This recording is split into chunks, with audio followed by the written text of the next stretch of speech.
and sets out measures to identify buildings at risk and fix them faster. And my message, Mr. Speaker, is clear.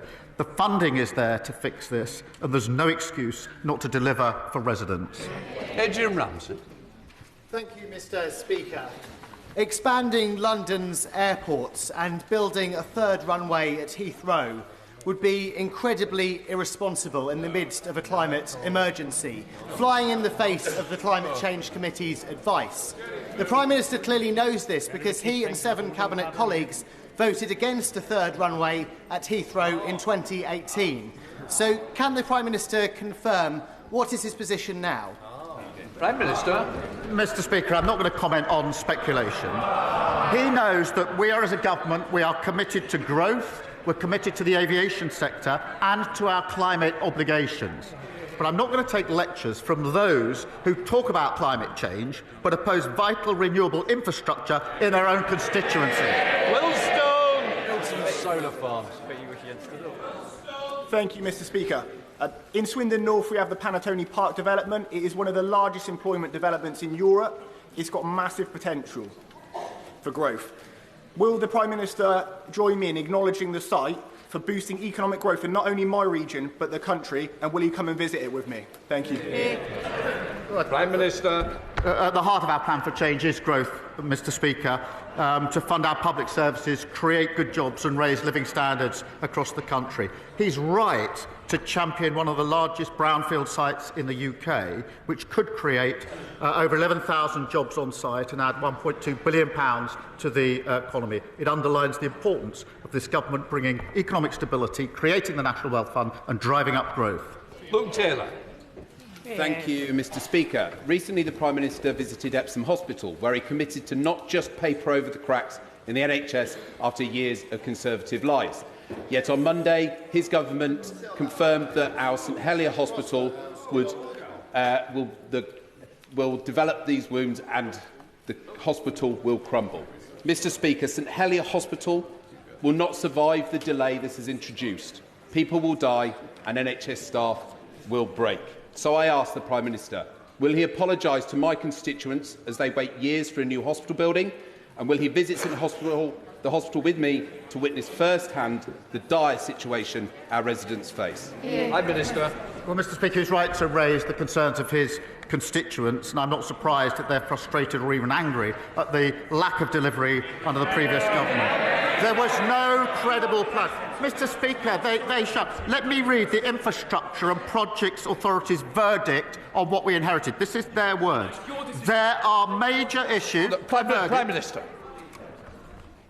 Mr. Phil, I expect better from the front bench, and I'm sure you're going to show better, Prime Minister. I think he was Liz Truss's right-hand man, so we wouldn't expect anything else. The verdict on the plan that he is talking about was this. Major issues. This is their record. They shouldn't be chuckling. Major issues on the definition, the schedule, the budget, the quality and the delivery. It was a fiction. Always was. Joe Platt. Thank you, Mr. Speaker.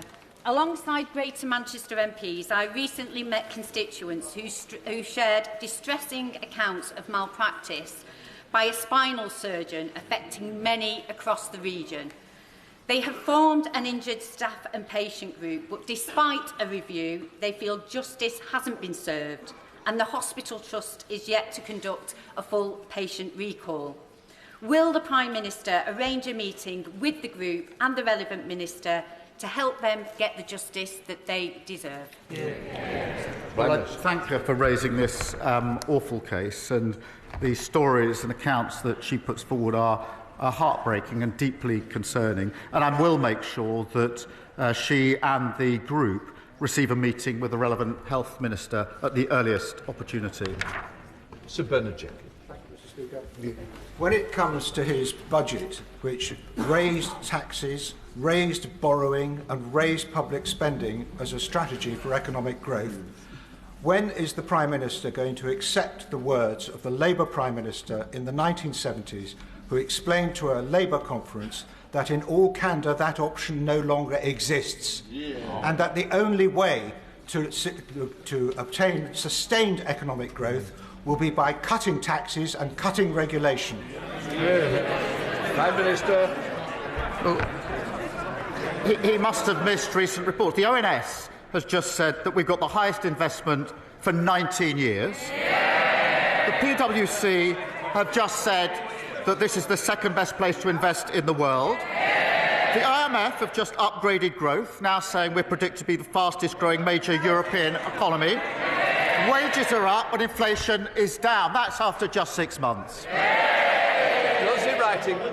Thank you, Mr. Speaker. Kettering General Hospital is where I was born and cared for as a premature baby. But after 14 years of the Conservatives underfunding the NHS, that same maternity ward is partially closed because of RAC. And after giving birth, mothers are transported outside through the car park to receive postnatal care.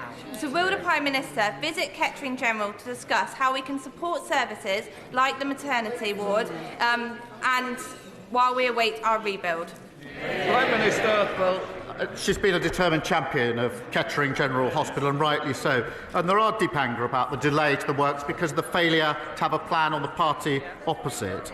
But while we implement our affordable and deliverable plan to build a new hospital, I can reassure her, Mr. Speaker, that the RAC identified at Kettering General is being mitigated and replaced through the National RAC programme. Mike Martin. Thank you, Mr. Speaker. Before Christmas, Lord Robertson, who's leading the Strategic Defence Review, came before the Defence Select Committee and told us that he couldn't guarantee that the strategic outcomes from the review would be fully funded. Recently, we've also heard in media reports that the review might be delayed until the autumn, so that's a delay of 6 months.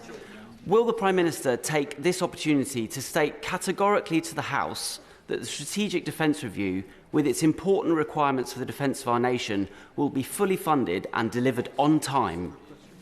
Prime Minister. Of course, we're committed to that because this is a serious review into our defence.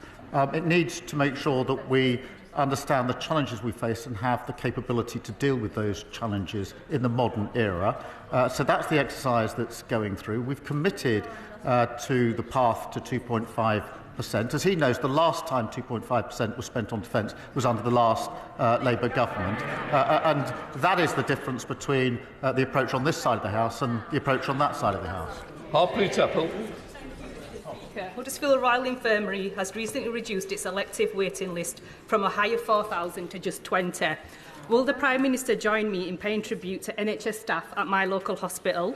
Will he ensure that the NHS learns from the HRI's innovative approaches, such as the use of AI for scans and its partnership with Huddersfield University's National Health Innovation Campus?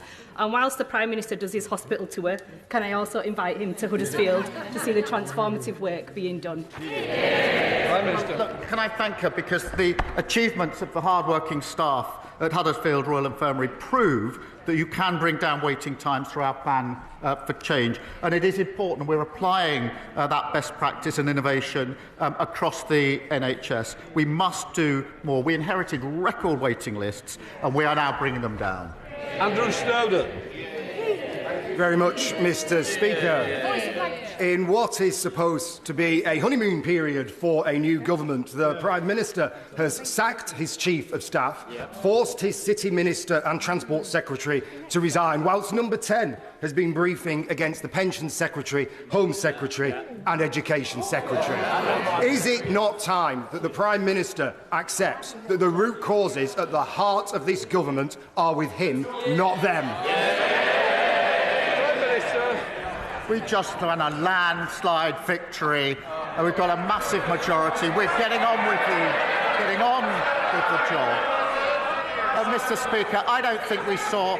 Look at the sheer number of ministers that they got through on a yearly basis, causing instability in every conceivable department. Paul Davies. Thank you, Mr. Speaker. In 2016, I was diagnosed with colon cancer and had excellent treatment at Huddersfield Royal Infirmary.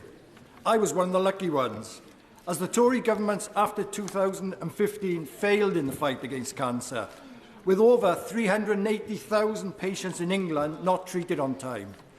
What assurance can the Prime Minister offer Colne Valley residents that the reforms and extra investment he's announced will address this issue? Prime Minister.